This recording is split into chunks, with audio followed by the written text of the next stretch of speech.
Happy Valentine's Day. This is HBCU Sports Live with Kenn Rashad. It is cold. I don't know about y'all. It is cold. But we're going to try to get through it anyway. We were supposed to start at 9 o'clock, but needless to say, technical difficulties got in the way. But we're going to fight through it. We got a few things we're going to talk about tonight. But we are going to talk about this cold weather and how it's impacting everybody. Me and Fred are going to talk. We had a conversation about that earlier, and we came to the conclusion that weather like this just simply wasn't meant for people like us. Let me go ahead and bring in my guests. Let me see, where are they? We got Kendrick Marshall, who is our senior editor for HBCU Sports, and our special guest and contributing special contributor, Fred Batiste. And so, gentlemen, thank you and for taking a few minutes on this cold ass night to talk about HBCU sports and to talk about what we are currently dealing with respect to Alcorn State, the MEAC, and the ongoing challenges that all of our institutions are dealing with respect to the pandemic. So we'll start because we've got quite a bit to say about about what's going on at Alcorn State. But let's start with the MEAC and the decision that the conference made to opt out of the spring football season for 2021. Now, obviously, the MEAC has kind of been consistently in the news for one of the reasons, for whatever reason or another. Either schools are even leaving the conference or they're opting out of spring football. We saw it with FAMU and Bethune-Cookman, and then we later learned about it from North Carolina A&T, and then from Norfolk State, and then it just got to the point to where once the MEAC got below that, that 16 threshold, they decided that they could no longer sponsor spring football as a conference. So that still leaves Delaware State, Howard, and South Carolina State still trying to come up with the means to play, 3, 4, 5 games for the spring season. So we'll start off with you, Fred. Give us your thoughts about what's going on in the MEAC and the challenges that they're facing or that the conference is facing, and with respect to Delaware State, Howard, and South Carolina State, and how you see all of this possibly unfolding. Well, if I was a betting man, you still have 3 teams left, so I think one of those 3 will drop out. It's just a matter of time. Unfortunately, that's what we're doing in the pandemic. This isn't just a history bug or anything. It's still going on. If it's strange security, everybody has to be careful. In terms of the MEAC, you have to really look at geography. These 3 teams came found out not too long where in Delaware State to play, and maybe more Delaware State getting some games, some CAA members or at least conference members. But for South Carolina State, they play the Gardner Webbs of the world, other teams in the SoCon, or Big South, or whatever they call themselves, or any other FCS school, or do they play? Do they play? It's going to be really interesting to play ball in this situation. Unfortunately, one of these 3 teams has dropped. Well, and I'll tell you now, this is going to probably be a challenge throughout the rest of the stream, Fred, because we're having some problems, and even some of the individuals are saying that they can't hear you, but we're going to try to fight through it. Kendrick, your thoughts about what the MEAC is currently dealing with respect to the pandemic and the remaining teams still trying to fight through the process of trying to play football? Well, it's not all surprising that this happened. MEAC Commissioner Dennis Thomas mentioned during MEAC Media Day last month that this was a possibility. Their forecasting committee, which helped them schedule these games, put together a league schedule, anticipated that there will be delays during the season and possibly teams may not play. And during the time we spoke to Dennis Thomas during MEAC Media Day, he mentioned that they've adapted and they felt comfortable that the season will go forward. Most teams are going to play 4 games, or we're going to play 4 games. And that's obviously not going to happen this spring. And it just comes to show you how difficult it is to plan and prepare and even forecast for what's going to happen down the line in terms of how to deal with a pandemic. And it's going to be a struggle for the MEAC moving forward, because they have several teams who not only opted out of the spring football season, but as we mentioned before, a couple of teams that have opted out of the conference altogether, new homes in the fall. So the MEAC is going to do a lot of scrambling here in the next couple of months to try to find its identity and try to salvage a football conference that it once was. So the one thing that sticks out to in my mind is when I look at, Fred mentioned earlier about the not only the demographics, but most importantly, the geographic landscape that these 3 teams are kind of faced with. You got Delaware State, which is the most northerly school of the conference. And then you got South Carolina State, and then you got Howard right there in the middle. And I guess I'm trying to figure out, is it possible that we might see a matchup between Delaware State and South Carolina State, that when you look at the distance between those 2 schools, is it really worth playing a game given where we are right now with budgets, teams not being able to fully prepare?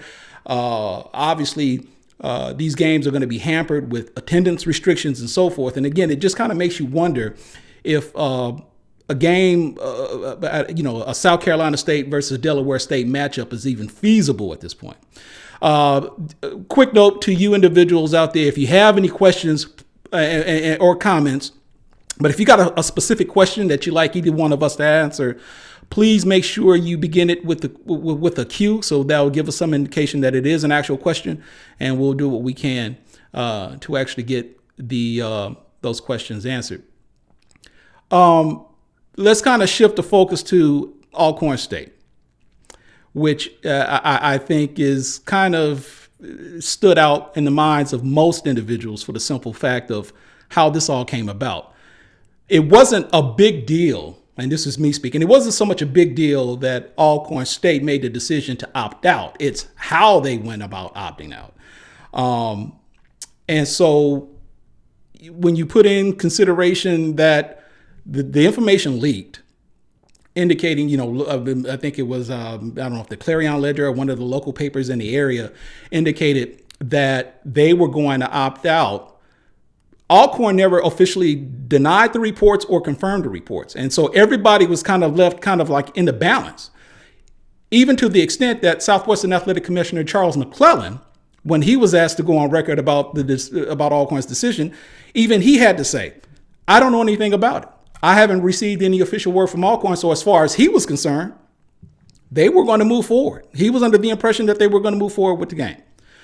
So finally, and it was almost at the 11th hour, Alcorn makes the official decision that they're not going to play. And needless to say, Alabama A&M head coach Connie Manor was upset. I think athletic director at Southern University, Banks, he was a little bit peed off from what it appears, because now it became a matter based upon previous reports also that Alcorn State's reasoning for opting out of the spring wasn't necessarily related to COVID as much as it was related to other issues, not necessarily related to COVID, but to, lack of trainer and so forth. So in this case, Kendrick, I'll start with you. Based upon how this all came about, what do you know, and what have you learned about the situation at Alcorn based upon what you've heard? Yeah, from everything that we know through our sources, the main factor in Alcorn opting out is they simply didn't have a medical staff to deal with the football team. There were some issues with trainers, as we mentioned before. They didn't have one for much of the winter. They just hired one a few weeks ago. And all this information could not be communicated to the public because during that time also, they did not have an SID responsible for disseminating information to the media. And so the entire athletic department seems like it's been in flux, like the communication, like the planning, all of it from top to bottom has pretty much stained Alcorn State. in its response to whatever problems that they had with trying to put together a football season or at least prepare for one. And so you think the program that's been successful has been the last half decade would be more prepared and would be more in a position to handle such a situation like this. But these last few weeks, they haven't been. Like, we tried to contact Alcorn State to try to get confirmation through the athletic department, and we were told the AD was simply out. We didn't know where he was. They did not tell us where he was going. All we were told that he was out, and they didn't give us a date when he would come back or anything like that. So we just assumed that Alcorn State had under control. They were going to make an announcement soon. And the entire week went by and nothing happened until most recently when they finally announced that they were officially opting out for the reasons that they gave. And it put a lot of teams in the SWAC in a pretty bad position, especially those schools who are banking on having home games or hosting Alcorn.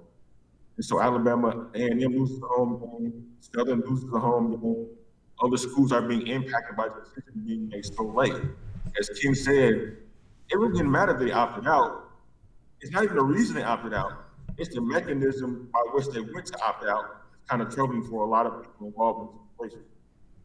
And Alcorn is going to have to answer for that pretty soon, it looks like. Fred, you obviously follow Southern pretty closely. How does this, and obviously you feel free to comment on Roman Banks, but just based upon personal knowledge, and for those who may not necessarily be aware, how does this impact Southern's situation, given the fact that Alcorn was supposed to play at Southern? Well, in the beginning, Southern only had two home games for the spring. Now that reduces to one. So obviously, from a standpoint, from a planning standpoint, you understand why Banks is mad. There are other here that are out of the purview of the university. But I think that for Coach Banks and others, it's how about that made matter. There are not that many people to make up for the game with about 2 to 3 weeks left to play. So based upon where you guys stand now, I mean, is there any chance, and I think I kind of know the answer to this, but is there any chance, or is Roman Banks even considering the possibility of trying to fill that slot with anybody else as a possible non-conference game, or maybe even with the possible, or with another SWAC member?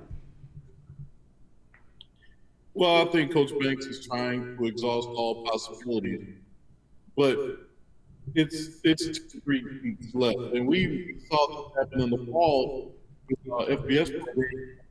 2 teams opt out to their original issues, so they say, hey, but we've yet to see that fall victory and something other. So before I get all of us, we're in like a killing pattern until this all gets resolved.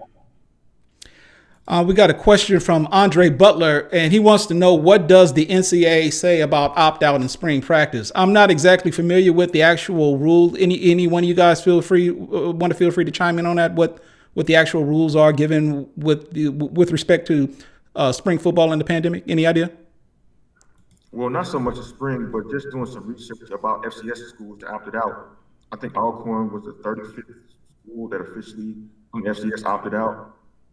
And so of those schools who opted out during the spring, a lot of them are going to prepare for fall by having a traditional spring practice, which will be conducted after the summer in most cases for a lot of teams. And some schools are going to play like a modified schedule. They're going to have athletes do work on their own in the weight room, maybe have unstructured practices or something like that.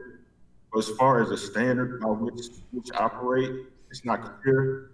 The only thing I could find was that in the fall, when the Big Ten opted out and Pac-12 opted out initially, that they were allowed to have 12 hours of football-related activity, practice, film study, and workouts.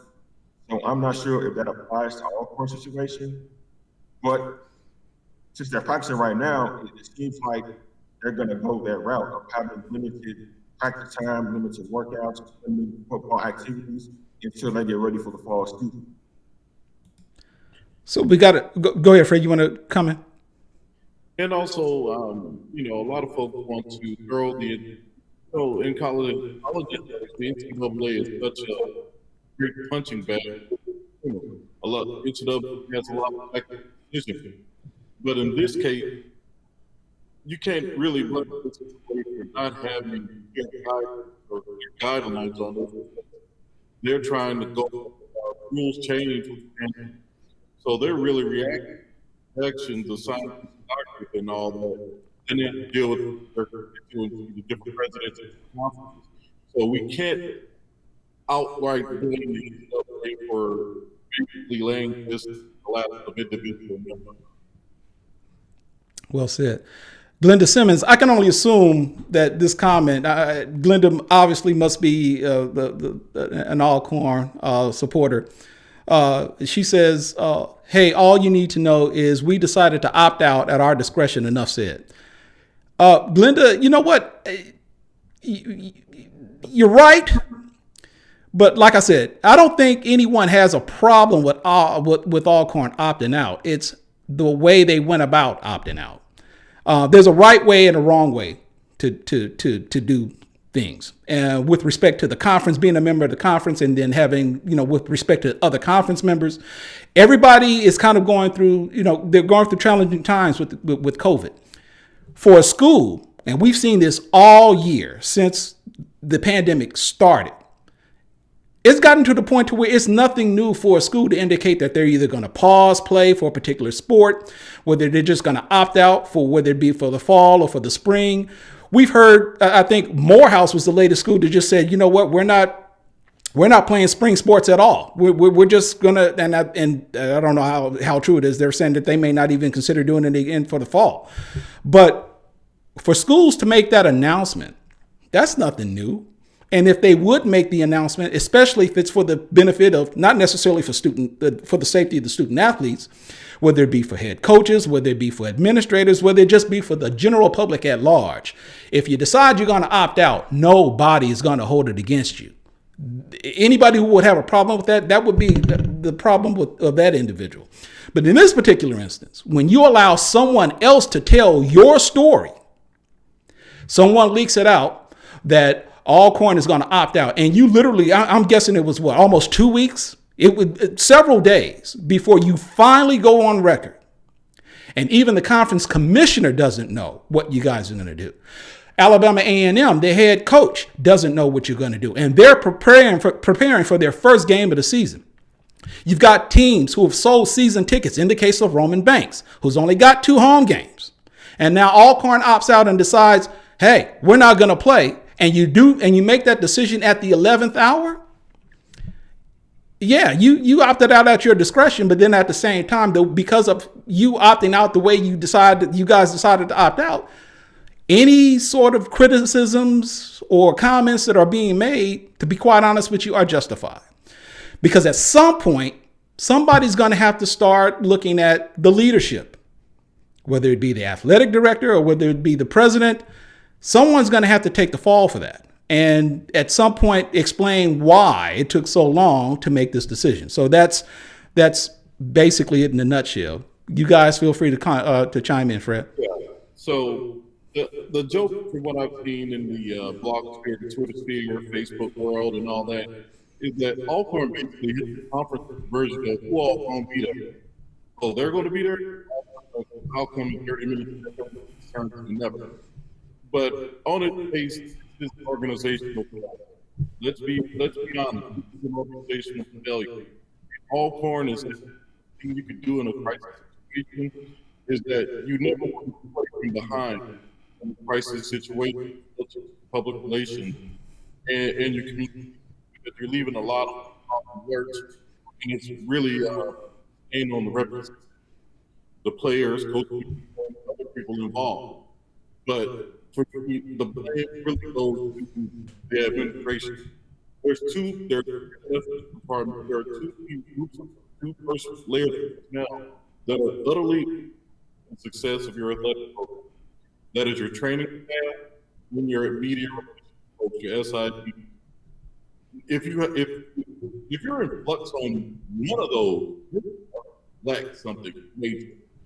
But Alcorn is lapse both positions time, especially if you look at the time frame of it, it's after the holidays. We hear the numbers going up, and we're supposed to get into the bump in COVID number, and to not have a layer of health professionals to overlook the health of student athletes, and also the media to properly convey them out to your state. Really, an organization failure. All the roads lead to the president of the college, and very slowly go on to that person. Yeah. So, you know what? And I guess since we're on the subject, because we talked about this pre-show during the meeting, that this is obviously something that we would have to probably dig a little deeper into, because it's been rumored, and we've even gotten some level of reporting through our various circles, that this decision that Alcorn made to opt out isn't directly related to COVID, as has been the case with most institutions. We know about the training situation. I think that's been out there for a while now. And if I'm not mistaken, I think there was a video of, is it Southern's? I think it was the assistant SID at Southern, who I think admitted that when Alcorn made the trip down to Baton Rouge to play a basketball game, I don't know if it was men's or women's. If I understood that videotape correctly, the assistant SID made the comment that because of Alcorn State's lack of having a trainer, it was Southern and I guess some of their student workers, and feel free to correct me on this if I'm wrong, Fred, that actually had to tape up Alcorn State's players to make them ready for the game. Is that correct? Is that's what the video sounded like to me. And if all that is true, then you have to call them. Why did you send your basketball to the Baton Rouge? You don't have to call for folks to play. Why in the hell are all your players? If you're going to opt out of this training situation in flux, then nobody should have that there in place. Okay, so just as you guys say that, let me see. I think we've got somebody else who may be joining us. Hold on, let me see if we can get this right. Let me see.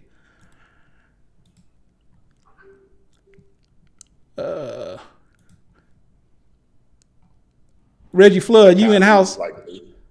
That kind of look like me, but it's just a shadow. You're doing a silhouette challenge. Yes. Hold on, man. You know what? Let me get you on. Hold on, man. Let me see what the if we can get this right. The silhouette challenge. Yes. Hold on, let me see, man. There we go. There I am. I was looking extra special handsome today, so I wanted to join you. Reggie Flood from the Big Time Sports Show. I don't know how much you've been following, Reggie, but I mean, give us some input, your thoughts about Alcorn State, and not so much the decision to opt out of spring football, but how they went about making that decision. Well, since I have to pretend to be professional here, I'll have to say it in a very professional manner. I thought that their timing was really off. I thought the fact that they let other people report the story was unprofessional at best. Bush League at worst.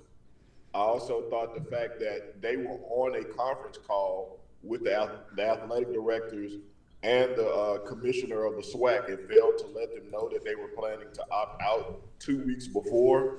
I thought that put a little stain in it, put a bad taste in the mouth of a lot of the people in the SWAC office and the athletic directors and president. So, I mean, you can't, if they want to opt out, that's to them. You can't really complain about that, but I think the way they went about it was wrong. Hey, Flood, and just so you know, man, I mean, you don't have to be professional here, man. I mean, you can. I want you to be candid. I mean, we don't want you to do anything that's going to, hey, be you. So, I mean, look, I said what I had to say, but I mean, it's not a good look. And like you said, the way they went about it, just simply wasn't professional. And there's a part of me that wants to say that maybe they did this because maybe they were embarrassed, because again, this wasn't the typical. All of this obviously is related to COVID, but Alcorn's rationale for opting out of the season isn't the typical reason that most other schools decided to opt out for, but this was obviously, it was COVID and then some, if that's a better way to put it. The cover story, to me. It's what, say that again? I said COVID cover story to me. COVID covered. They used to cover. I think COVID is kind of like it's a coverall that takes care of all the things. You don't have to come up with any reasons if you just say we're taking precautions because of COVID. And you don't have to say that your athletic director and your coach are having internal problems. You don't have to say that you're having financial problems, so you aren't fully staffed right now. You just say it's COVID. And you don't expect anybody to ask questions. So, I think that's what Alcorn did, and they didn't expect anybody to examine. I don't think the athletic director expected anybody to go any deeper into what the situation was or is. So, it's COVID. Everybody just, people on the outside just kind of looked at it and said, okay, it's COVID, we understand. But the bigger picture is there are more things going on internally at Alcorn. Any idea what some of those things might be?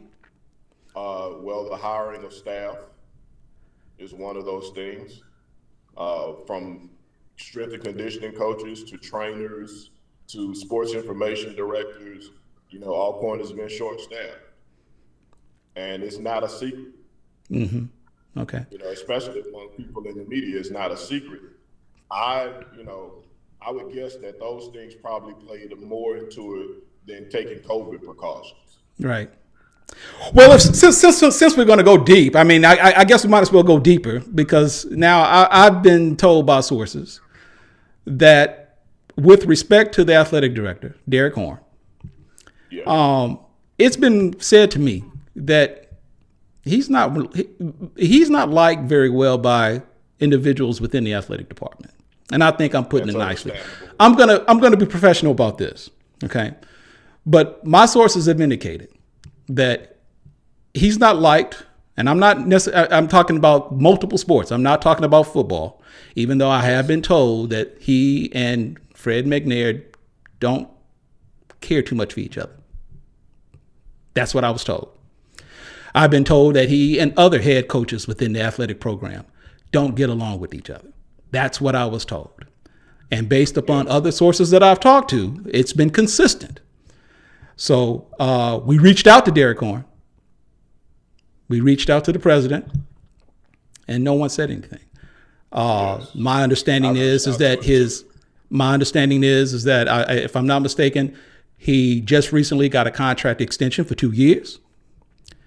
And I was informed that at one point there was a blanket, understandably because of COVID, that salaries were cut 10% throughout the entire department, which also resulted in some individuals saying, well, we already weren't getting paid a whole lot. So if I'm going to take a 10% pay cut, then I'm definitely not sticking around. And that, from what I understand, was kind of like what sparked all of this. So there you have it. Yes. Yeah, that's the same thing that I've heard too, and that I understand too. And it is what it is right now, but they basically left the conference in a lurch. They basically said, we're going to screw everybody else. And sometimes it's like that. They did what was best for Alcorn. They didn't do what was best for the SWAC.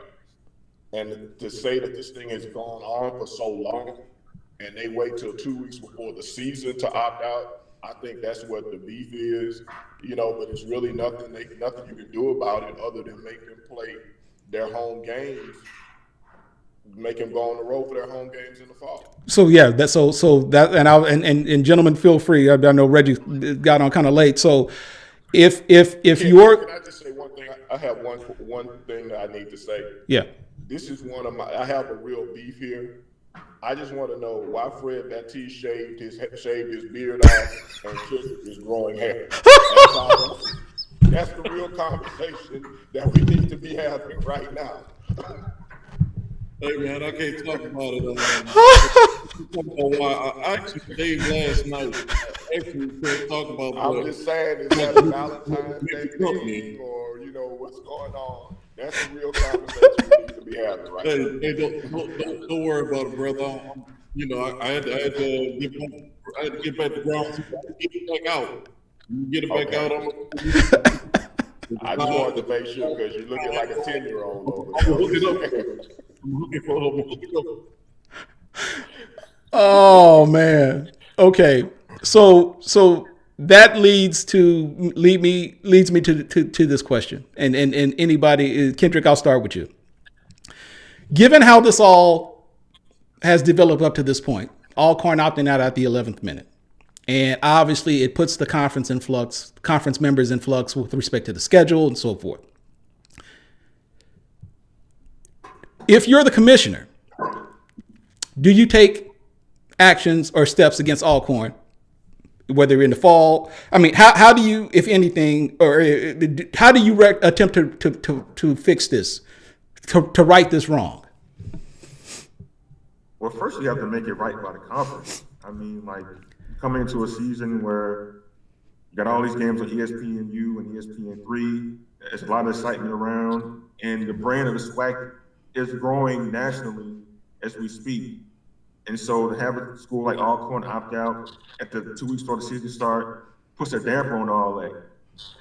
And so you have to be right by the conference first, which means you probably, like Reggie said, penalize Alcorn by having them play all their games on the road in the fall, or most of them on the road in the fall. There could be a fine. There could be all sorts of punishments you give Alcorn, but at the end of the day, like, you have to let schools know that, like, if you're gonna make decisions like this to impact the conference, there have to be consequences for the decisions made. And nobody is saying like Alcorn don't have the right to opt out, or COVID was the reason they opt out, or whatever reason it was they opted out. The fundamental flaw with them is that they failed to communicate with everybody in the conference, including the conference commissioner, when and why they chose to opt out, which hurts everyone in the conference. So based on that, there should be some type of punishment for Alcorn. I don't know how harsh they should be punished, but something should be done to let them know they can't get away with it. The schools can't do the same thing. Fred. They have to have some kind of penalty, ranging from playing all games on the road or games on the road. These type can't go undone. Reggie. Well, I think probably the biggest punishment we'll see is them losing home games or having to make up those games from the spring by, like, saying having to go to Southern again in the fall.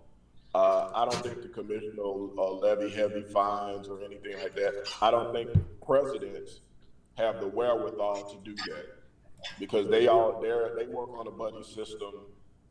They're not going to do anything that's really going to put a dent in anybody's budget, like finding them or anything like that. I think the worst you'll see is they'll have to make up the home games in some way, shape, or form. So, it is what it is. I like the way they handled it. I don't think anybody does it, particularly the athletic directors and the coaches. But it kind of is what it is. I think this needs to set kind of precedent right now so this won't happen again in the future.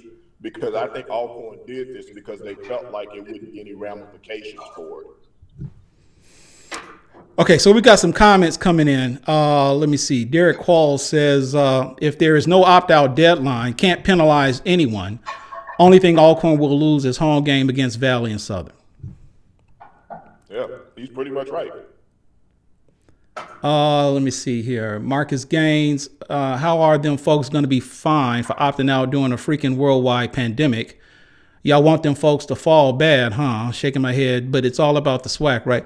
Well, again, Marcus, if this were simply a case of Alcorn opting out because of COVID reasons, and that just simply being the case, not necessarily waiting to the last minute when the news was initially reported,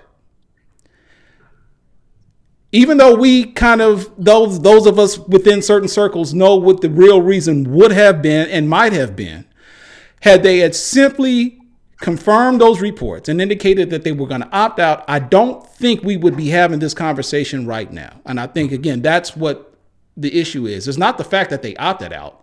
It's how they went about it. So given what, when you look at Alabama A&M, Connell Maynard was preparing for a season opener in the spring against Alcorn. Given the amount of time that all of these teams have had to prepare, I'm interested to kind of get you all's input on what type of level of football can we expect to see during the course of the spring. Might this be something similar along the lines of a typical spring training, or might it not be to that extent, or might we get something even better? Flood, I'll start with you. I'm anticipating some pretty bad football to start off with. And be able to get better around game 5 or 6, but I'm anticipating some pretty bad football in the ring, especially with the limited time to prepare. Now we have weather involved in it. I just don't expect good football. Hopefully there's no major injuries and they get through it, and and just it'll just be what it is, but I'm not expecting good football. I may be surprised though.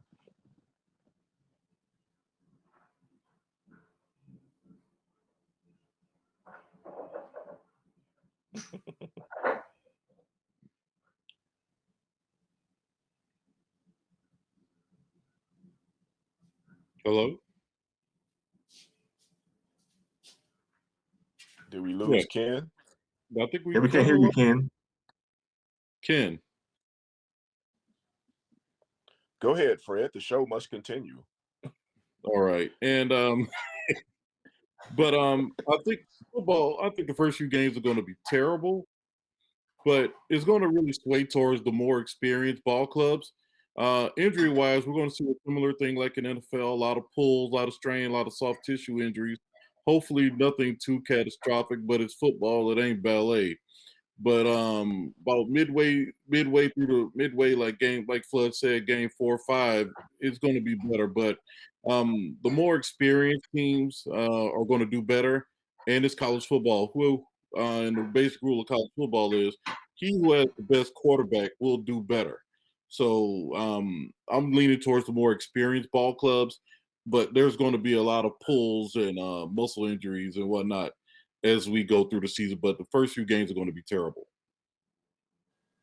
Yeah, I agree with the guys. I think the first 3 or 4 games, teams are going to be feeling their way around, just trying to get used to playing football again. We're going to see a bunch of mistakes. We're going to see a bunch of penalties. It's going to be a bunch of sloppy football. Like Fred said, some injuries as well. So we won't get, I guess, real football until maybe about like week 6 or week 7, heading into the SWAC championship round.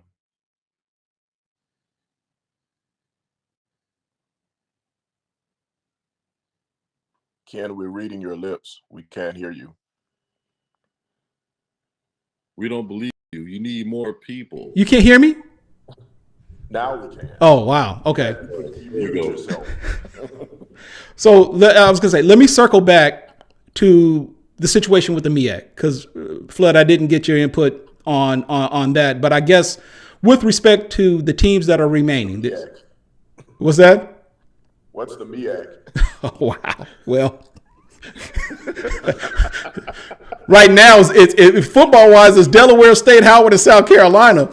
But I guess my question is if you're those 3 institutions and they're still trying to move forward with playing football in the fall, what is the course of action to take? I mean, especially if you're Delaware State, do you really take the time? Round robin weekend. Delaware State and South Carolina State? Yeah, have a round robin weekend. Everybody just meet halfway and play, and have a round robin weekend and call it a season.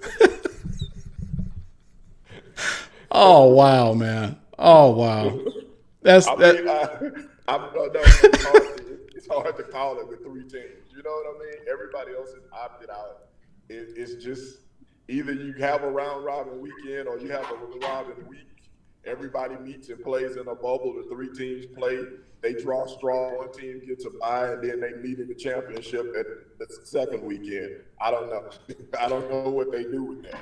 So okay, so that brings up another question, because someone asked me this, and I really didn't have an answer for it. And you know, I know you guys know this business probably better than I do in some form or fashion, but someone said, okay, we already know the teams, all athletic programs, Power 5, everybody to some degree has been impacted financially by COVID.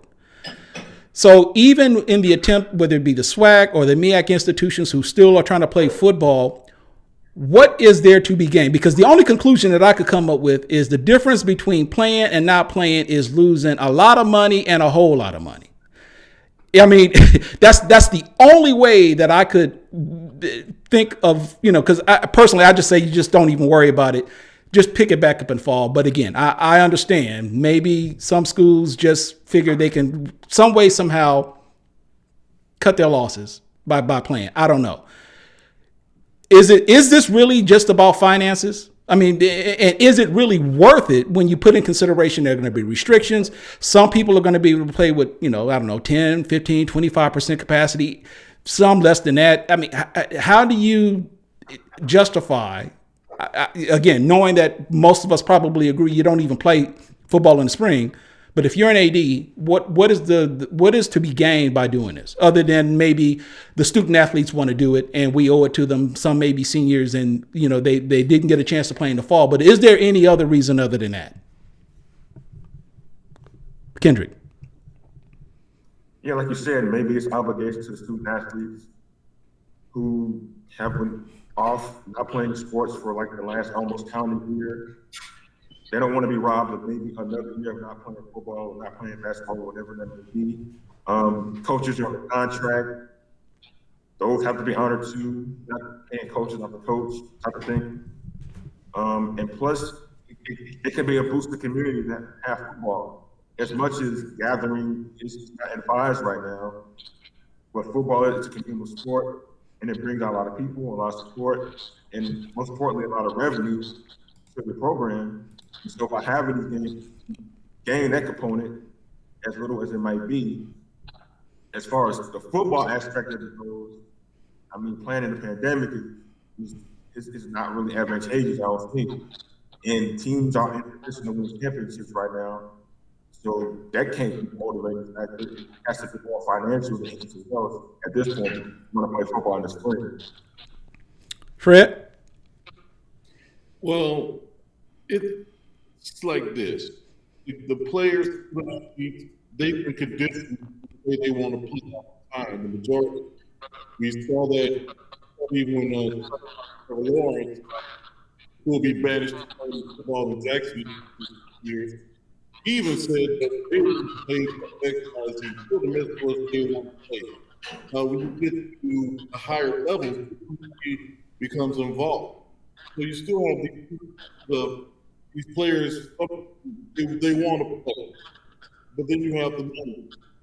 And folks, athletic departments, they want a little money, and it becomes a little problematic, and it becomes a question. How much do you want to make money? It's the well-being of the players. Now, normally that maybe a dislocated shoulder, rusty knee or something, but now with COVID, anybody can get it. And yeah, they'll say, but still, there's still people dropping dead. And so that question comes from individual program and leadership of each individual program. Is it worth it? And for the MEAC, that it's not worth the risk. With Alcorn, they said it's not worth it. Now the question for the program is it worth it? And a lot of people want to throw our out of there as an example, but when you get off the just throws the whole position out of whack. On our level, the program that I know, and we have to look at apples and apple comparisons and make our based on what's on level. And finally, Flood. I mean, what's the benefit to playing, man? I think the only benefit is whether you're going to be $500,000 in debt, $1 million in debt, or 200,000 or 300,000 in debt. I think that's the only logical way. And I think when this plan was put in place, that was the idea in playing in the spring, that it would be coming to an end, and that they would be able to put fans, at least a percentage of fans in the stands. With the situation being what it is now, I don't think they're going to be able to do that. So it really is no point in playing. But they're all there, they're at the point that they're there now. The season is here, so you have to go with it at this point and hope to cut your losses and not owe as much money and not be in the hole as much. That's the only reason I can see for playing. Well, again, it certainly isn't going to be anything like we've seen before. And I guess, and I'm going to throw this in there, when you put in the latest directive that came from the conference office about bands not being able to attend classic games, it does make one wonder what type of, okay, yeah, we're going to get football, but what type of environment is it going to be? I mean, obviously basketball isn't the same because, those venues have been limited. And then we've got the Bayou Classic. That's going to be in Shreveport. Well, that's going to be a game with no bands. We got the State Fair Classic and some of these other, the Magic City Classic, these neutral site games that won't have bands. It just kind of makes you wonder. Again, I get it. It's the difference between losing a little money and a lot of money, but it's just really just a challenging time. And finally, before we get out of here, I got to ask, brothers, it's Valentine's Day. Were any of you guys gentlemen to your significant others, spouses?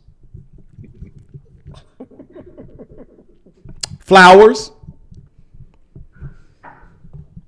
Kendrick? I did dinner. You did dinner? Yes. Kendrick? I did dinner, and I got flowers for the wife, which haven't arrived yet because we're in a countrywide snowstorm and FedEx tripping. So it was still good though. Fred, you did dinner? Yeah, dinner is actually warming up, a little warmer right now. She got her chocolate. She's the reason why I'm on me right now. Up a beard off. So, put over mid card. Everything's great. Flo, where'd you do dinner at, man? Oh, I cooked. My man. Okay. All right. I'm from South Louisiana, man. Okay. Yeah, I'm from LA. I look. She got some flowers. And that was it. Yeah, it was cold. And, we left it at that. Hey, brothers, I appreciate you guys. Kendrick Marshall, Fred Batiste, Reggie Flood. All right, man, thank you for taking a few minutes to talk it up with on HBCU Sports Live. Again, I want you brothers to be safe. For those of you who've taken the time to watch us, make sure you follow us on the social media networks. By all means, follow us on Instagram, Facebook, YouTube, and just spread the word. We're going to continue to do this more often and more frequently, and we'll hopefully get the technical difficulties all chimed out. And but hey, you guys have a good night, and I thank you brothers again for doing a live stream with us on tonight. And I'll see you guys next time.